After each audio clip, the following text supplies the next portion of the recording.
Kalau bikin bentar,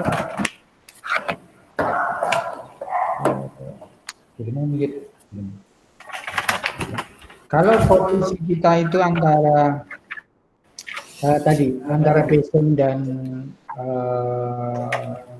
respon terhadap kegagalan itu jauh, cenderung dalam sehari-hari itu kita seperti pendulum.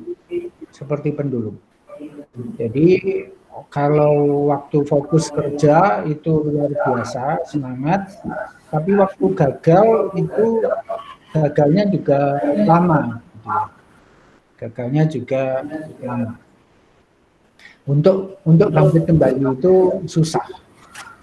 Jadi nanti kalau kita tahu posisinya itu jauh, maka salah satu yang perlu kita pelajari adalah bagaimana mengefisienkan energi mental kita agar ketika mengerjakan sesuatu itu lebih fokus, energinya secukupnya, ada sisa energi mental untuk mengerjakan ketika kita gagal.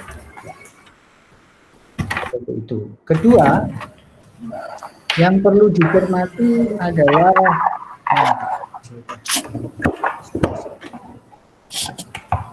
kok nggak muncul sini kan?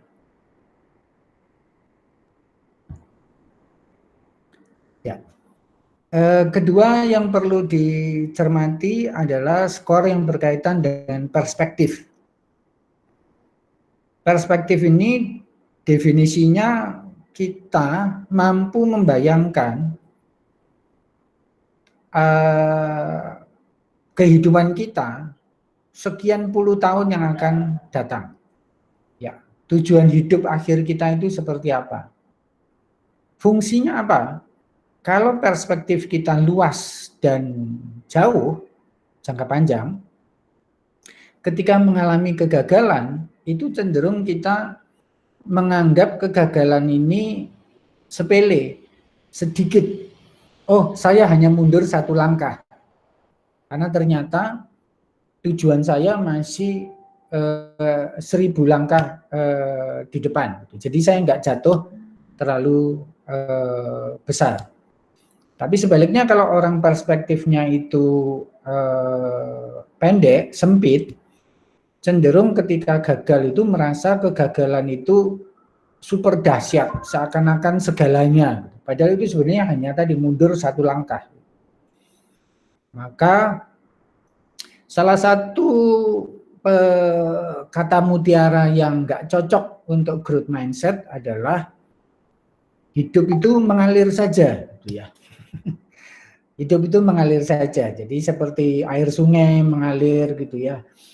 Kita mengambang aja kayak barang mengambang, barang mati di seperti air seperti ikan mati di sungai.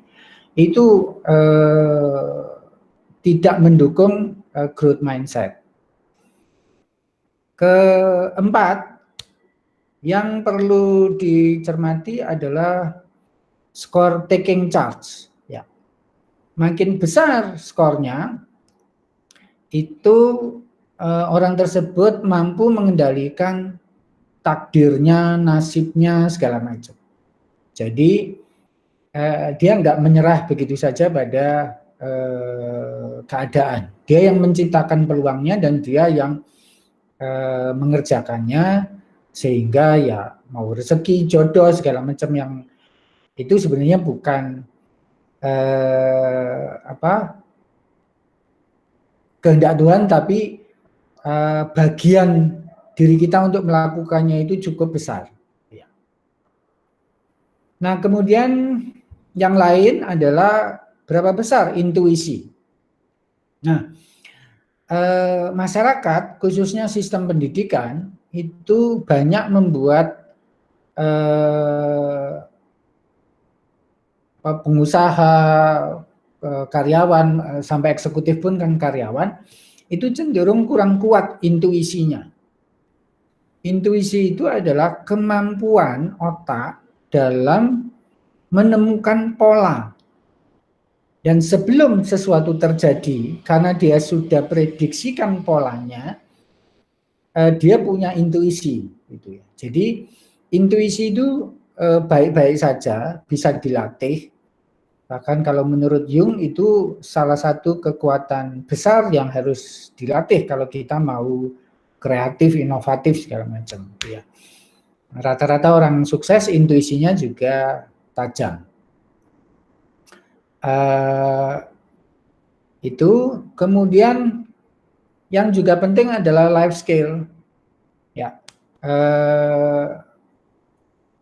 life skill ini ya keterampilan hidup mulai dari self care. Nah, setelah bertahun-tahun jadi life coach seperti sekarang, ternyata life skill yang paling lemah di kebanyakan orang itu adalah tadi self care, self love.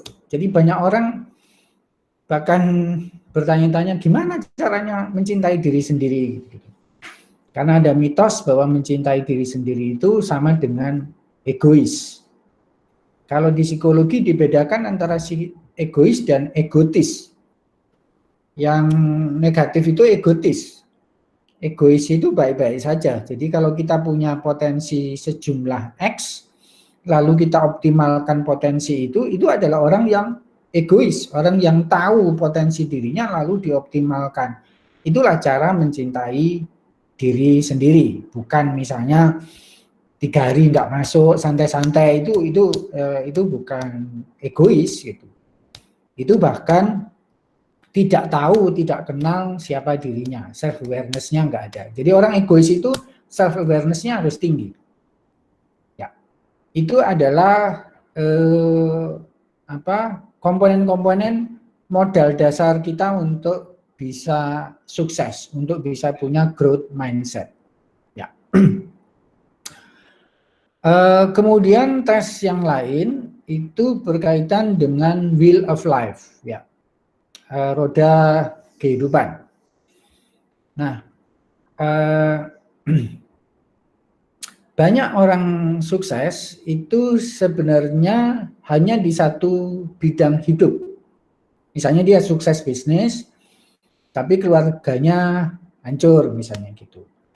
Atau sebaliknya keluarganya tampak bahagia buat semua orang, tapi ternyata dirinya sendiri banyak berkorban. Jadi dia hanya berkorban demi keluarganya. Itu berarti dia seperti pemain sirkus, main juggling. Jadi tiap aspek kehidupannya itu nggak dia jalankan secara seimbang. Tentu saja tidak ada yang sempurna, misalnya skor semua aspek hidupnya itu sama rata, itu tentu juga sulit. Di dalam tes itu ada 10 aspek kehidupan. Tapi nanti ibu-ibu dan bapak bisa mengukur sendiri supaya hidup saya ini lebih seimbang. Saya akan integrasikan beberapa aspek hidup saya sehingga nggak perlu lagi ada 10 aspek hidup misalnya, tapi hanya 4 itu misalnya. Itu bisa terjadi. Misalnya saya pribadi bekerja, menulis, melayani orang, hobi, waktu luang itu sudah saya jadiin satu. Jadi saya terhibur dengan menulis buat orang lain gitu. Saya merasa tertantang seperti melakukan hobi, begitu ada pasien yang kasusnya makin kompleks gitu. Nah, itu hasil dari integrasi aspek kehidupan ya. Jadi aspek hidup jadinya nggak mesti dipagari dengan sangat kuat. Nah, kalau melihat di contoh, mungkin ibu bapak bertanya, itu ada yang skornya 10, tapi warnanya malah merah. Nah, karena kita belajar growth mindset, ada penelitian terhadap para profesor se-Eropa.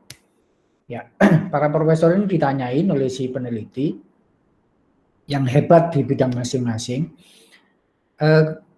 Si mereka ditanyain kalau disuruh menilai dari 0 sampai 10, itu mereka berada di mana posisinya. Hampir 100% dari para profesor ini nggak ada yang mengatakan bahwa saya super ahli alias skornya 10. Ya, setinggi-tingginya itu 9. Jadi ternyata kunci orang sukses itu nggak pernah merasa ada di puncak gunung. Karena kalau sudah di puncak gunung, itu satu-satunya kemungkinan adalah turun gunung. Maka bisa kita lihat, kalau kita merasa aspek kesehatan kita udah 10, itu kita refleksi, benar enggak setiap hari saya olahraga? Benar enggak saya makannya itu sehat? Benar enggak waktu jantung saya sehat? Saya rajin kardio misalnya. Jika tidak, maka 10 ini persepsi. Ya. Jadi kalau pengen will of life ini akurat, selain menilai diri sendiri, ibu bapak boleh menanyakan misalnya pendapat pasangan, pendapat anak, pendapat sahabat, pendapat rekan sejawat yang paling dekat gitu. Biasanya informasi mereka kita cross check nanti, nah itu mereka penilaian mereka cukup akurat gitu. Contoh lain misalnya, kalau menurut kita karir kita udah 10, biasanya kalau kita merasa di puncak, itu kita jadi malah kehilangan kunci utama sukses. Apa itu? Kemauan belajar. Jadi salah satu kunci kesuksesan itu adalah karena mau belajar. Nah, kalau sudah berada di puncak, ngapain belajar kan kira-kira gitu. Ya. Karena sudah ada di situ. Nah, sebaliknya kalau masih kuning, itu juga perlu diperbaiki. Nah, menariknya, kalau untuk meningkatkan supaya lebih seimbang, itu bukan dimulai dari yang kuning dijadikan hijau. Tidak, ternyata. Tapi caranya tetap fokus pada kelebihan kita. Contoh misalnya, kalau yang di hijau tadi ini, yang paling tinggi adalah 8, misalnya social life sama intimate relationship. Terus yang paling rendah misalnya 6 itu hobi. Maka antara hobi dan intimate relationship itu bisa diintegrasikan. Jadi misalnya mengerjakan hobinya itu bersama dengan pasangan. Jadi tetap fokus pada yang kelebihan kita untuk supaya yang kurang itu naik. Jangan dibalik. Kalau dibalik misalnya, oh karena waktu untuk hobi saya kurang, saya tambahi waktu untuk hobi saya. Itu pasti waktu yang untuk yang tadinya 8 di intimate relationship pasti malah berkurang. Karena fokusnya pada kekurangan. Jadi ajaibnya waktu itu adalah waktu itu selalu bertambah dan cukup jika kita fokus pada kelebihan. Tapi waktu malah seakan-akan scarce ya, langka, kekurangan karena kita fokus pada ya kekurangan, pada kelemahan. Nah, kalau sudah tahu posisi diri kita di mana, kita mulai berproses ya mencapai kesuksesan. Next. Ya. Nah, latihan pertama yang Ibu dan Bapak mesti lakukan adalah membuat definisi sukses. Jadi tiap orang mesti punya batasan apa yang dia sebut sukses itu. Karena sukses buat saya, sukses buat Pak Wiweko, sukses buat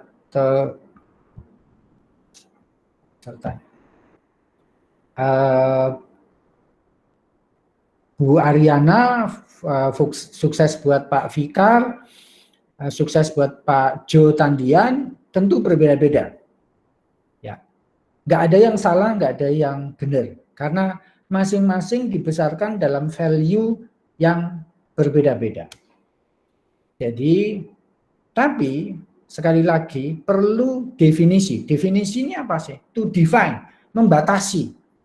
Supaya apa? Supaya kita bisa punya well-being, bisa merasa bahagia, bisa punya semangat, itu karena punya kriteria, punya batasan.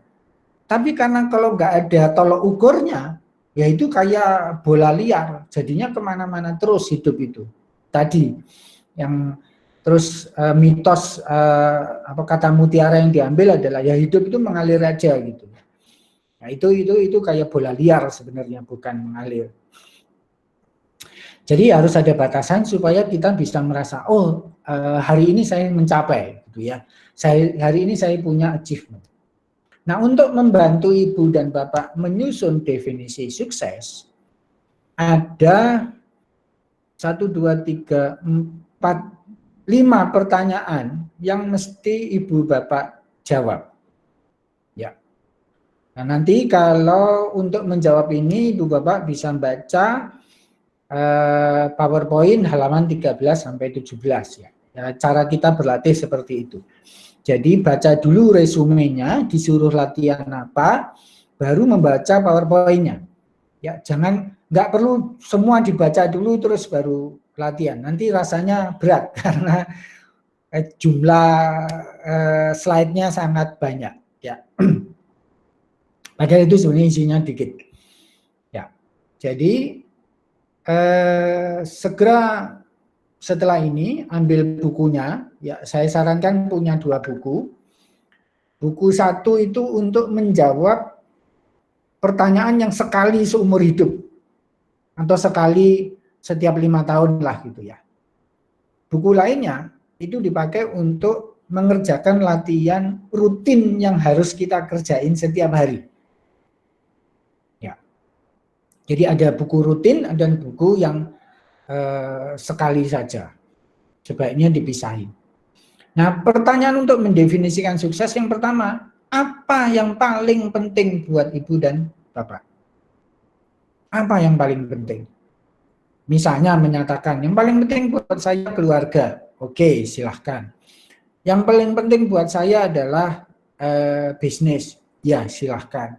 Yang paling penting buat saya jumlah mobil. Ya, silahkan. Tiap orang punya ukurannya. Tetapi setelah menjawab itu, coba direfleksikan.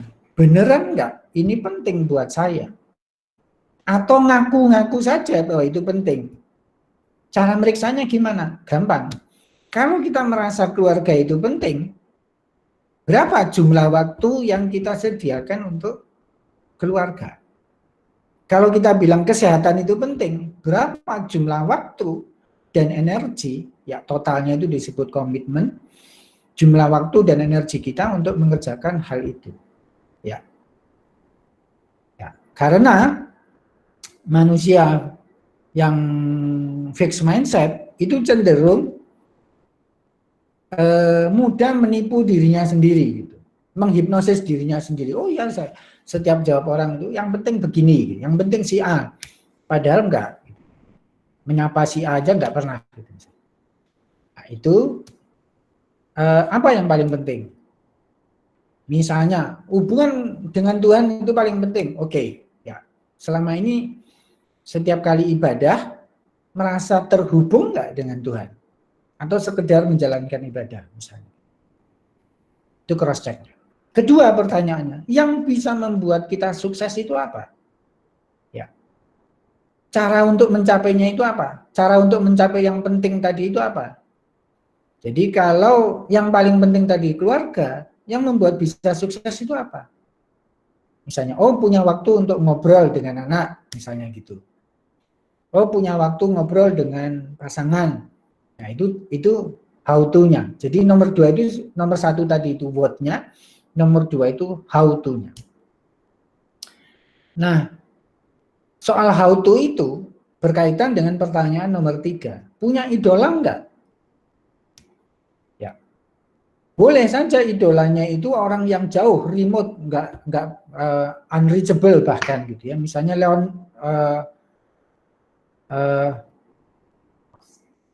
Elon Musk kok Elon Musk boleh saja gitu ya. Idolanya pendirinya Facebook boleh saja. Idolanya Jokowi boleh. Tapi boleh juga idolanya ayahnya sendiri, ibunya sendiri, omnya, suaminya, istrinya boleh. Ya. Nah, tujuannya apa punya idola itu? Tujuannya adalah supaya si idola itu bisa dijadikan mentor, ya, pelatih cadangan. Kalau saya ini kan pelatih formal selama sebulan saja. Nah, pelatih terpenting itu si idolanya ini nanti. Ya. Kenapa jadi pelatih? Jadi karena apa-apa yang nanti kita pelajari selama life coach ini, jangan-jangan idolanya itu tanpa disadari dia bisa sukses begitu karena sudah menjalankan apa yang ibu dan bapak nanti pelajari. Ya, sudah dia jalankan dalam kehidupan sehari-hari, tapi belum pernah dia formalisasikan. Jadi punya idola itu kayak ibu bapak punya pengetahuan formal, terus meng-cross check ke isi idola gitu ya. Aku belajar itu ternyata begini ABC ini. Oh ternyata selama ini papa itu bersyukur itu karena begini. Oh, nah, akibatnya karena ibu dan bapak punya technical skill-nya yang bisa di cross check dalam kehidupan nyata, bapak ibu lebih antusias ngerjainnya karena sudah ada buktinya di dunia yang berhasil. Nah, berkaitan dengan berhasil ini, pertanyaan berikutnya, punya idola itu sebenarnya apa yang mau ditiru? Dari dia itu apa yang mau ditiru? Rute perjalanannya. Jadi idola itu bukan untuk difotokopi, ya, karena nggak ada hidup fotokopian. Kenapa? Karena Tuhan kasih potensi ke tiap orang itu bukan fotokopian. Anak-anak saya bukan fotokopiannya saya, masing-masing unik, masing-masing istimewa. Begitu pula ibu bapak itu bukan fotokopi. Hanya karena misalnya saya punya idola Pak Setiawan Jodi, dia itu sudah sukses. Kan lebih cepat buat saya mencapai sukses jika saya meniru sebagian rute perjalanannya. Jadi kalau dia pernah jatuh, dia pernah sukses, saya tiru rute kesuksesannya, saya hindari rute kejatuhannya yang saya sesuaikan dengan potensi saya. Nah ini ya, yang terakhir ini paling penting sebenarnya. Diadaptasi rute sang idola itu diadaptasi sesuai keunikan ibu dan bapak masing-masing. Ya. Nah, kemarin batch 1 dan 2 ada juga yang punya idola itu sebenarnya transferensi dirinya. Transferensi itu apa? Misalnya gini, kita itu sebenarnya pengen jadi pengusaha. Tapi ternyata saat ini quote unquote hanya jadi ibu rumah tangga. Itu. Kita pengen jadi pengusaha, sekarang quote unquote hanya jadi pegawai. Nah, sehingga idolanya itu pengusaha sukses misalnya gitu. Perempuan pengusaha gitu. Padahal kita nggak kenal sebenarnya hidup dia itu seperti apa. Sehingga yang kita idolakan ini sebenarnya adalah mimpi kita sendiri. Belum tentu. Kebetulan kemarin itu yang diidolakan itu saya kenal gitu. Saya kenal kehidupan pribadinya itu nggak gitu, nggak seperti yang diidolakan seseorang itu. Ya. Jadi kalau mengidolakan seseorang itu, kalaupun dia jauh, paling tidak pernah baca biografinya sampai benar-benar mendalam. Jadi bukan karena persepsi kita, oh dia orang baik gitu. Jangan, kalau seperti itu namanya transferensi. Keempat, pertanyaannya adalah seberapa banyak jumlah komitmen ibu dan bapak untuk mau mencapai kesuksesan itu. Komitmen itu adalah jumlah waktu dan energi. Harus ada ukurannya. Misalnya, oh saya mau mengerjakan life coach ini sehari total ada 1 jam misalnya gitu. Ini akan saya lakukan sampai kira-kira setahun. Ya. Setelah itu saya sudah tumbuh, saya tinggal setiap hari setengah jam dan seterusnya. Jadi nggak bisa jawabannya ya sebanyak-banyaknya. Saya akan sangat berkomitmen. Nah, itu nggak terukur. Segala sesuatu yang nggak ada ukurannya itu ya nggak bisa menentukan kita sukses atau tidak. Terakhir ukurannya adalah spesifik. Ukuran yang membuat kita tahu kalau sudah sukses itu apa. Nah, ukurannya yang paling utama adalah semua ukuran sukses haruslah yang melakukan diri kita sendiri, bukan orang lain. Jadi misalnya gini, saya sukses, saya merasa sukses kalau anak-anak saya bahagia. Nah, ukurannya berarti orang lain dong, perasaan orang lain, perasaan anak-anak. Jadi walaupun ibu-ibu atau bapak sudah jungkir balik kepala di kaki, kaki di kepala, tapi anaknya nggak bahagia, berarti kita dengan mudah setiap detik merasa tidak bahagia. Kenapa? Karena anaknya nggak bahagia. Ya. Atau misalnya begini, kalau bisnis, saya merasa sukses kalau bisnis saya valuasinya dalam 3 tahun menjadi 5 triliun. Nah itu yang untuk usaha kan bukan hanya kita, tapi seluruh sejawat seperusahaan kan. Nah, itu nggak bisa dijadiin ukuran kesuksesan. Tapi bisa misalnya, sebagai pemilik saya melakukan ABCD, jadi ukurannya ya dirinya sendiri. Ya. Nah itu silakan kerjain definisi suksesnya.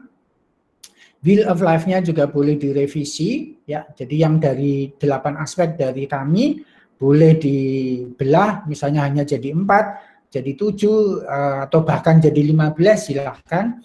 Gambar lagi, serahkan pada waktunya. Next.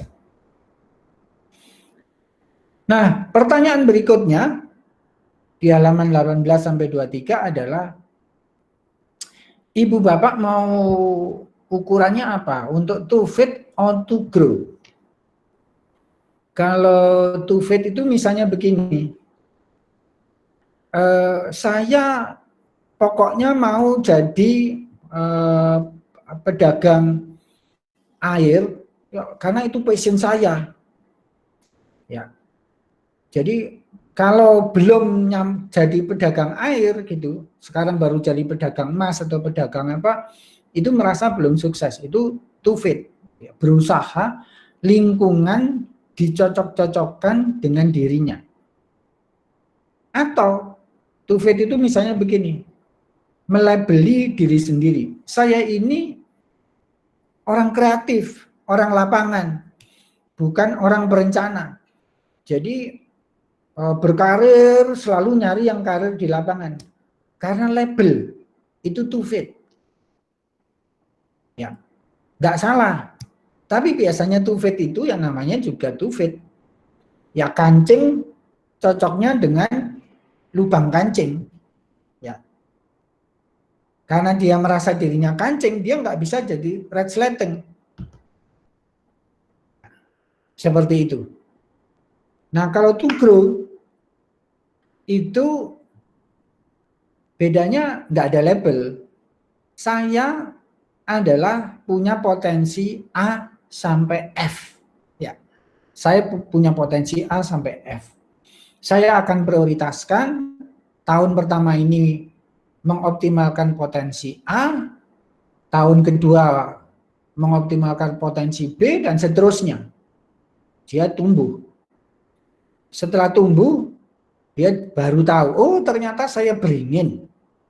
Oh ternyata saya pohon kelapa. Jadi label itu terserah orang yang lihat jadinya. Karena orang lihatnya dia sukses di potensi A, dia pohon kelapa buat sebagian orang.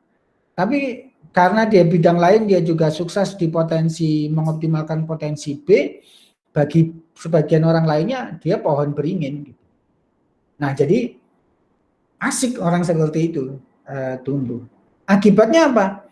Si orang yang tumbuh ini ya too fit untuk sekelompok orang yang memandang dirinya kelapa. Karena dia tumbuh, dia juga cocok fit untuk kelompok masyarakat yang memandang dirinya sebagai pohon beringin. Dengan kata lain, to grow itu otomatis nanti ujungnya fit juga. Gitu. Nah, untuk tumbuh, itu butuh keputusan. Maka ibu bapak mesti mengambil keputusan saat ini juga, hari ini juga, mau to fit atau to grow. Gak apa-apa kalau mau to fit, ya tetap bisa mengikuti pelatihan ini untuk mempercepat fit in-nya. Ya.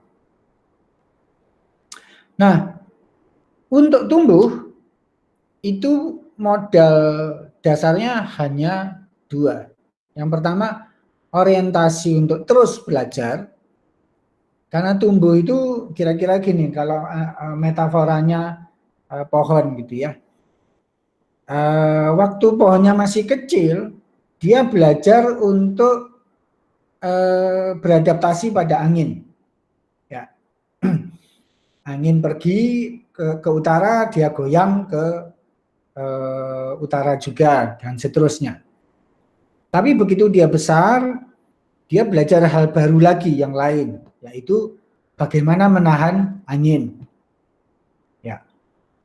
Makin dia besar, dia makin belajar menghadapi angin yang lebih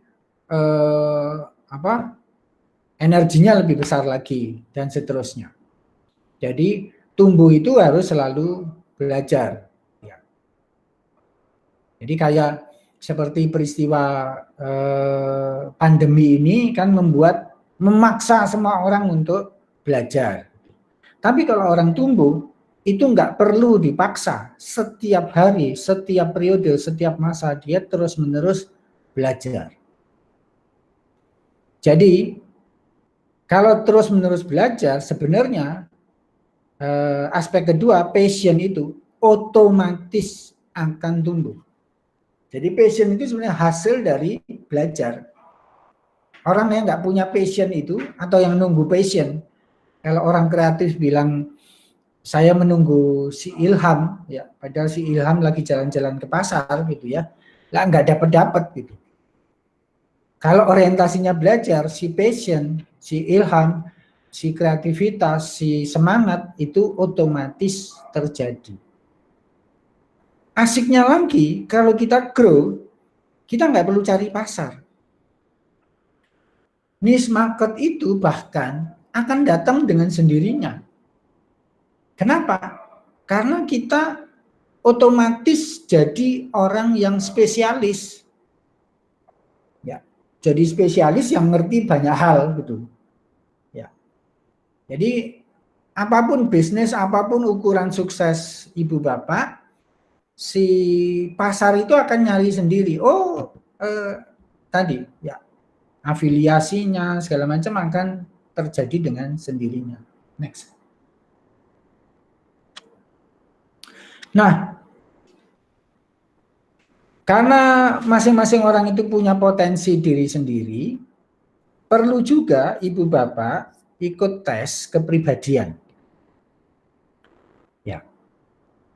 Saya sarankan tes kepribadian, bukan tes tentang temperamen.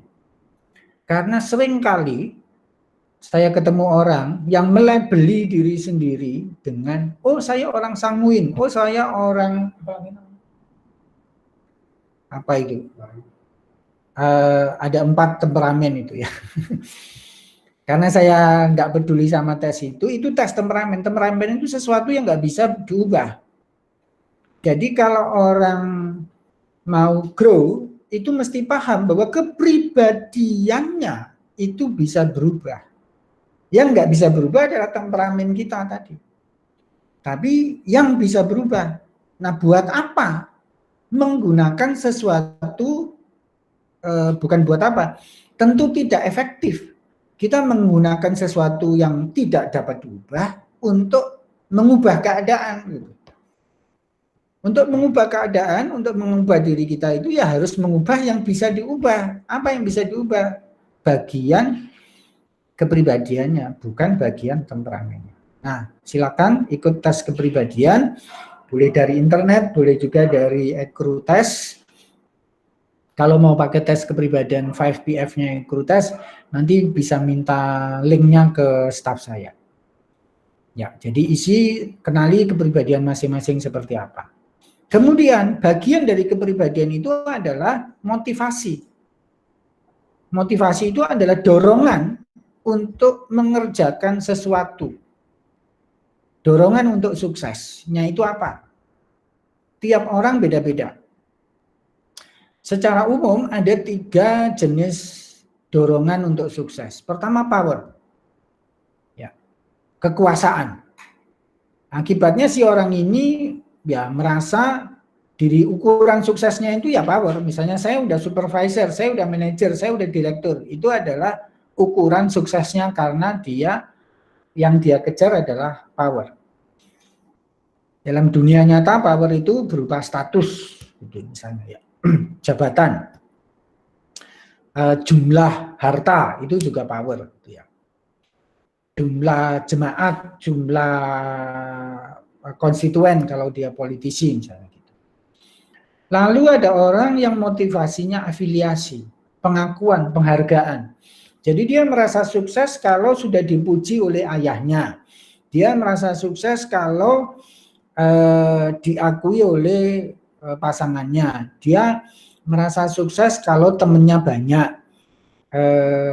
Jadi hidupnya sebenarnya adalah untuk orang lain, afiliasi itu. Contohnya misalnya dia ikut komunitas A, komunitas B, segala macam gitu ya. Seakan-akan ya dengan berkomunitas itu dia sukses gitu. Ya. Ketiga, motivasinya adalah achievement. Motivasi achievement ini sebenarnya lebih asik karena setiap hari si orang ini bisa merasa sukses. Contoh, dia belum pernah bisa bikin telur ceplok kotak. Hari ini berhasil bikin telur ceplok kotak. Ya itu achievement. Dia nggak pernah masak, selama COVID ini dia berhasil masak menu-menu baru. Itu achievement. Ya, jadi achievement ini nggak harus besar, punya inovasi, melahirkan teknologi apa, tapi belajar hal baru itu achievement. Ibu yang mungkin selama ini nggak pernah belajar nyetir mobil, terus belajar nyetir mobil. Bapak yang nggak pernah nyetir dump truck, tiba-tiba selama COVID ini belajar di site, belajar nyetir dump truck, ya itu achievement. Ya, nah asiknya kalau motivasinya achievement, ujungnya nanti dapat power dan afiliasi. Gara-gara pinter masak, terus diakui oleh tetangga, masakan ibu, masakan bapak enak. Itu kan dapat afiliasi. Sebelumnya apa? Achievement. Karena dikenal oleh tetangga semua, akhirnya dipilih jadi Pak atau Bu RT. Dapat apa? Power. Sebenarnya itu. Tapi nggak salah. Sama sekali nggak salah orang yang motivasinya hanya power atau hanya afiliasi. Ya, kata ibu saya, tiap orang punya padanya, gelasnya beda-beda. Nah, perlu dipahami bahwa kita belajar bukan untuk mencapai the final destination. Jadi sukses itu bukan tujuan akhir. Sukses itu sebenarnya adalah proses. Apalagi tadi kalau motivasinya itu adalah achievement. Jelas itu prosesnya jelas. Tapi kalau motivasinya itu power, seringkali sukses itu final destination. Ya. Risikonya kalau sukses itu disebut sebagai final destination adalah mengalami krisis identitas, mengalami krisis hidup ketika merasa suksesnya udah tercapai. Lah ngapain saya gitu misalnya. Nah, itu sebabnya tadi kalau dikoneksikan dengan di bagian depan tadi, perlu kriteria agar setiap dalam proses itu kita mampu bertahan, bisa mengukur, ya. Punya aspirasinya, tadi punya perspektifnya, punya kesadaran diri, tahu potensi dirinya, jadi bukan menghabiskan waktu untuk meningkatkan atau menambal kekurangannya, tapi fokus pada kelebihannya, penuh rasa ingin tahu, dan terpenting mampu menerima bahwa dirinya rentan.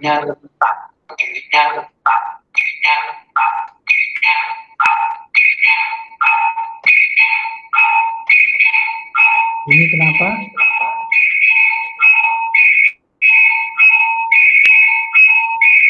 Maaf. Ya. Kalau kita mampu menerima kerentanan kita, oh saya tidak sempurna, saya punya luka batin, dan seterusnya, itu berarti kita punya ruangan untuk memperbaiki diri, untuk meningkatkan diri. Sebaliknya, kalau kita misalnya memaksakan diri, saya harus kuat demi anak-anak, tugas saya membahagiakan ibu dan bapak saya, itu membuat kita nggak punya ruangan untuk memperbaiki diri sendiri, karena malah nanti akan sering merasa bersalah, sering menyesal, dan terutama lagi kalau nggak menerima kerentanan itu kita malah, metafora saya adalah membawa masa lalu itu dijadiin jinjingan kemana-mana. Bagi saya, masa lalu itu haruslah seperti sandal, seperti sepatu. Tepatnya sih seperti sandal. Kita pakai supaya diri kita aman. Masa lalu itu ngikutin kita, nggak ditinggalkan di belakang, ngikutin. Tapi hanya fungsinya sebagai sandal. Ya, dia yang membuat kita aman, gitu. Untuk kita jalan ke depan. Nah, sandal itu jangan dijinjing pakai tangan, terus kita jalan telanjang kaki. Nah, itu banyak orang sebenarnya melakukan begitu. Masa lalunya jadi berat karena dijinjing, dihindari, dijijik. Gitu. Next. Next. Kok hilang? Jadi kalau digambarkan prosesnya, kita tadi di awal belajar modal kita apa untuk mencapai sukses sesuai kriteria dan definisi masing-masing, disesuaikan dengan kepribadian, yaitu yang hijau di atas, siapa yang menjalani, ya karena tiap orang beda-beda, dan pendorongnya apa untuk tetap bertahan mencapai sukses itu, motivasinya apa, achievement kah, afiliasi atau power. Nah, PR-nya yang pertama menyusun definisi sukses tadi, mengambil keputusan mau fit atau grow. Lalu yang ketiga, bikin daftar afirmasi positif, ya. Latihan ketiga ini untuk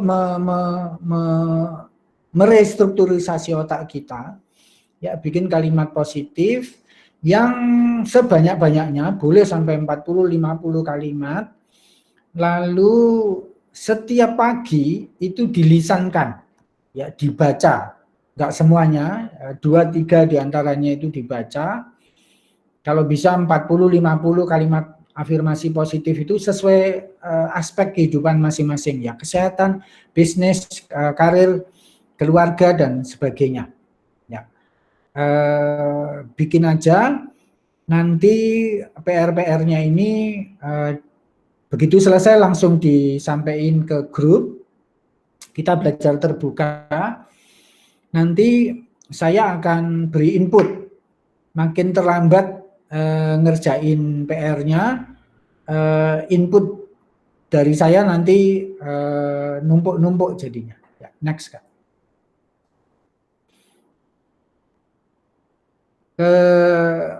Berikutnya ada latihan well-being, ya, meningkatkan well-being, dibaca part 2 halaman 7 sampai 8, ya.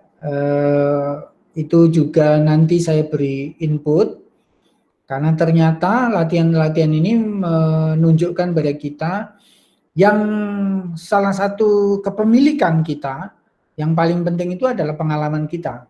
Bukan apa benda materi yang kita miliki, tapi pengalaman. Pengalaman menggunakan potensi-potensi kita, bakat kita, segala macam gitu ya.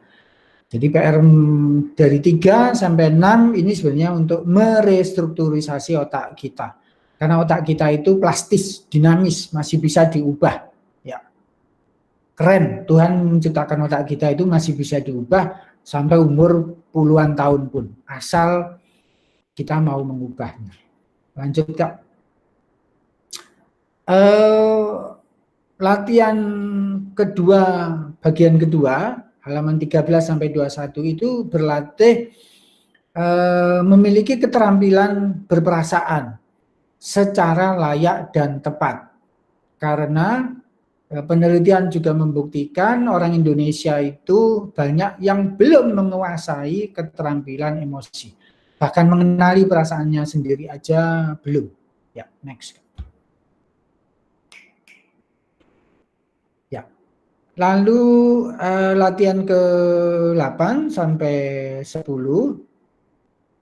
itu fokus pada kelebihan, kekuatan diri masing-masing. Jadi bikin daftar kelebihannya,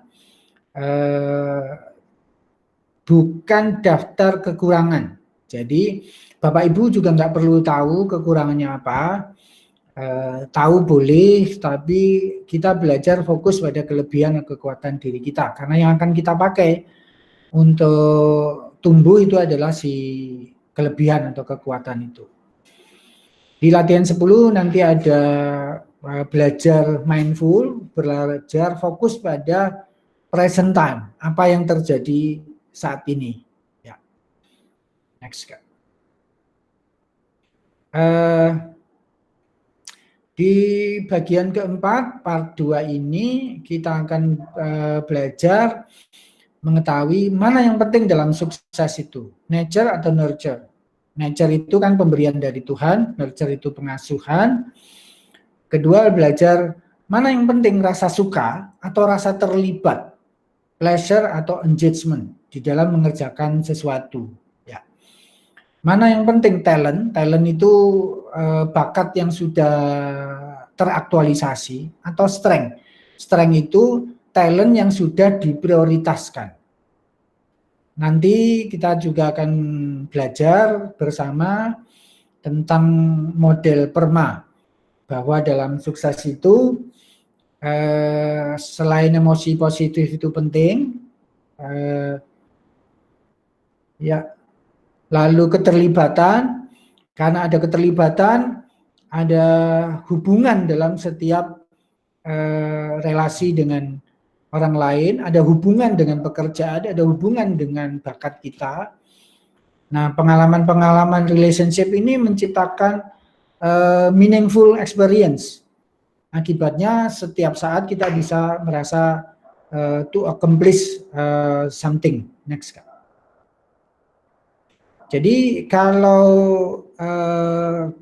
diagram tadi kita revisi, ternyata untuk mencapai sukses itu paling penting pleasure dan nurture itu hanya membawa kita ke level tengah.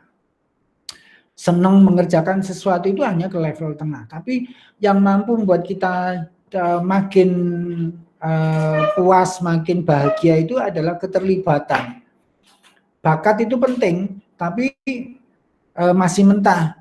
Talent itu penting, tapi dia hanya teraktualisasi. Tapi kalau strength, itu kita fokus. Ya, Tuhan kasih kita misalnya 10 bakat. Enggak 10-10-nya itu bisa jadi kekuatan kita. Ya, kita hanya fokus misalnya pada 1-2 saja untuk periode waktu tertentu. Next, Kak. Di bagian 2 ini ada 4 sampai latihan ke-4 sampai 10.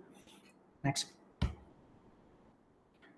Terakhir, ya sebenarnya life coach ini membuat kita menuju yang kita sebut sukses itu kuadrannya di mana.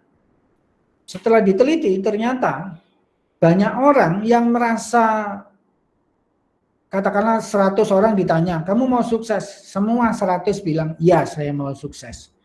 Setelah diteliti lebih lanjut ternyata hanya 1-2 yang benar-benar berada di kuadran achieve.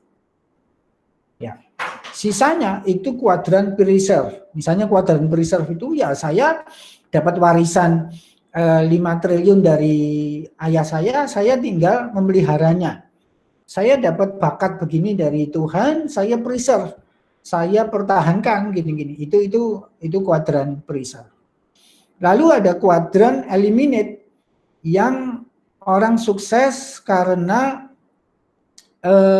takut neraka, takut gagal dan segala macam. Jadi dia fokusnya pada perilaku negatif dia, pada kekurangan dia.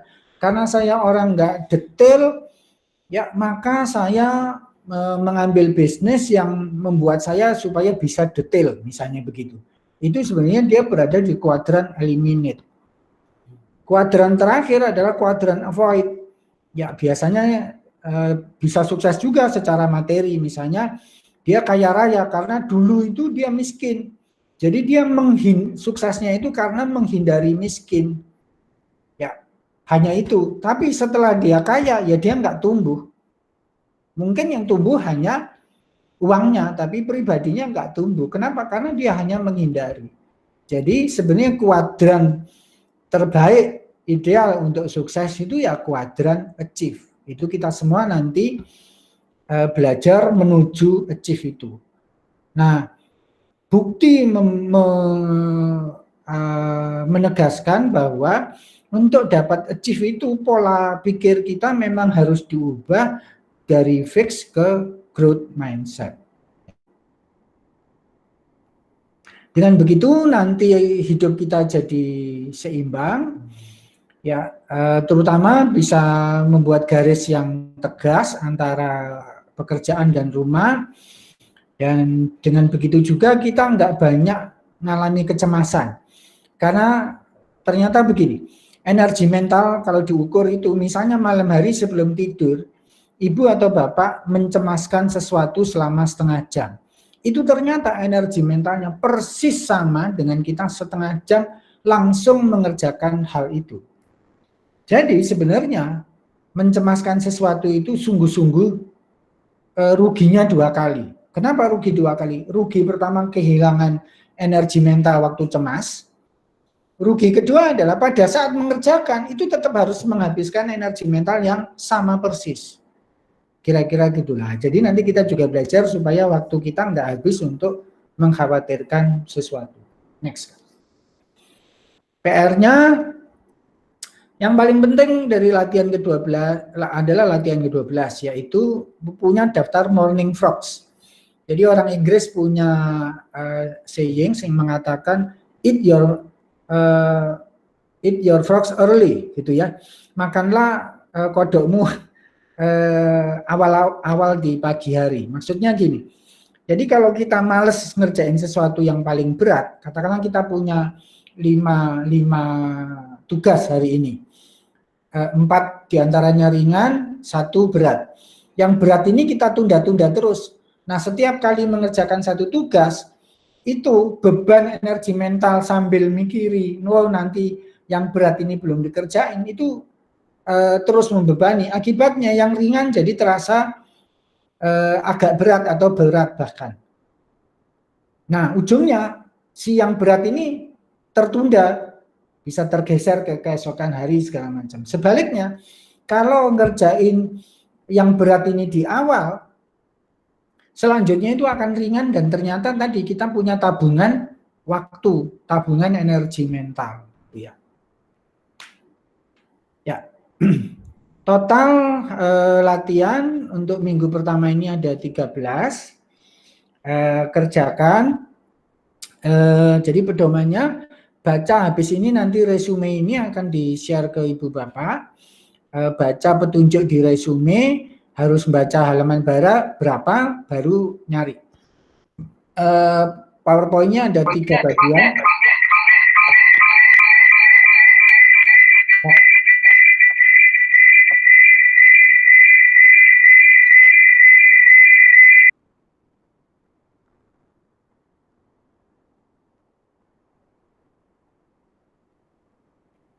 Ya, nanti kalau ada kesulitan mengerjakan PR gitu-gitu, setelah PR disampaikan semua, saya akan berikan input secara terstruktur.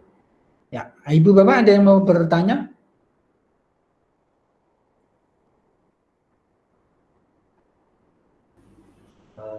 Selamat siang Ibu-Ibu Bapak. Kalau ada yang bertanya bisa silahkan mengunmute dirinya sendiri kemudian bertanya. Atau kalau cara lain untuk bertanya bisa tuliskan di bagian chat. Nanti akan saya dijawab satu-satu.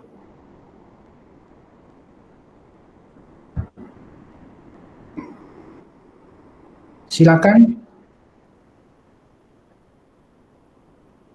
Kalau ada yang ingin bertanya bisa di-unmute. Jadi logo mikrofon di gawai masing-masing bisa diklik supaya tidak keluar tengah, kemudian bisa mulai bertanya. Ya, Bu Margaret. Siang Pak Dono. Ya, selamat siang Ibu. Ya, tadi sudah mendengarkan Pak. Mau tanya aja. Nanti pertanyaannya apa akan disampaikan lagi? Karena takutnya ada yang terlewat jumlah pertanyaannya. Oh, nanti video ini akan di-share di YouTube, Ibu. Jadi kalau Ibu merasa perlu mereview gitu-gitu boleh nanti.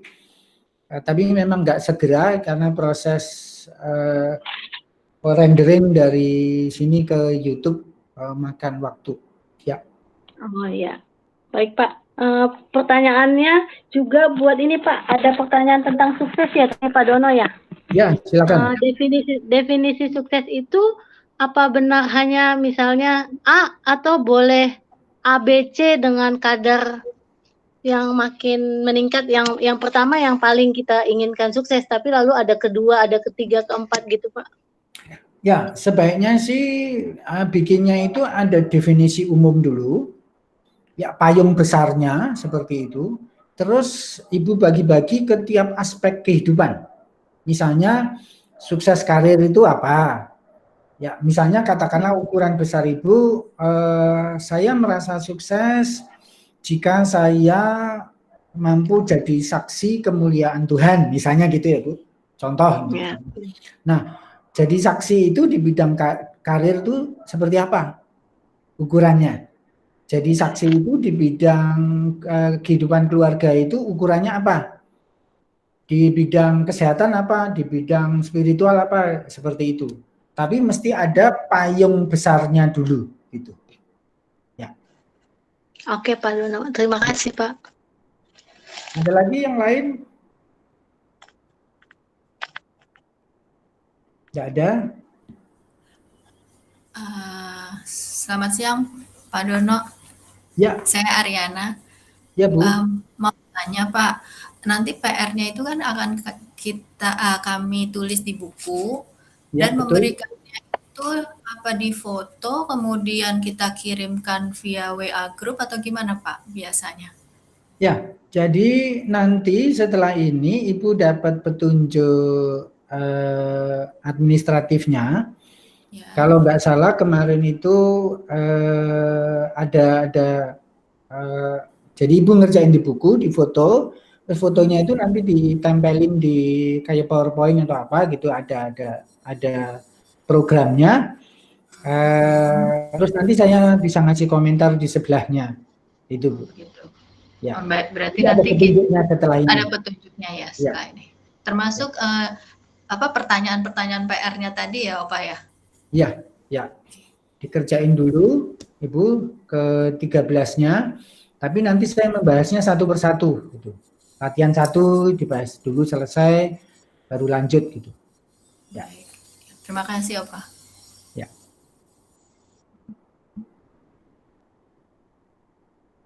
Ada lagi? Kalau nggak ada, Bapak-bapak ada yang mau nanya?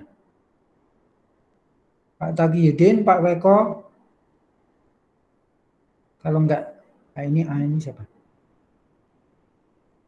Bu Aryan. Jika tidak ada, berarti semuanya sudah paham. Ini anak-anak Cornerstone ada yang mau nanya?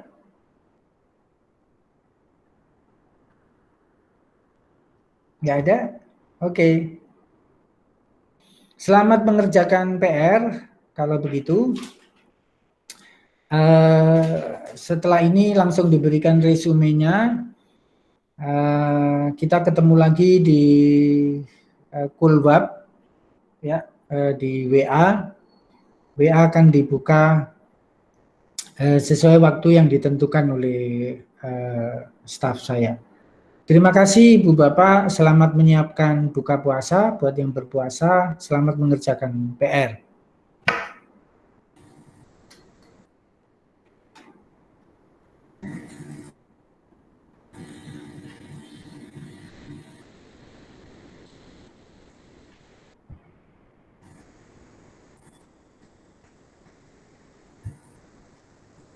Gimana sih?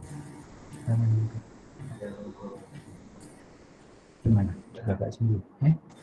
Enggak ada.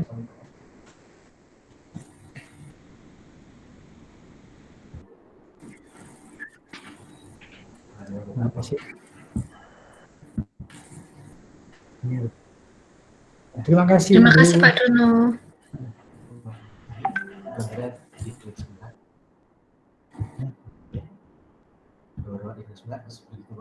Telepon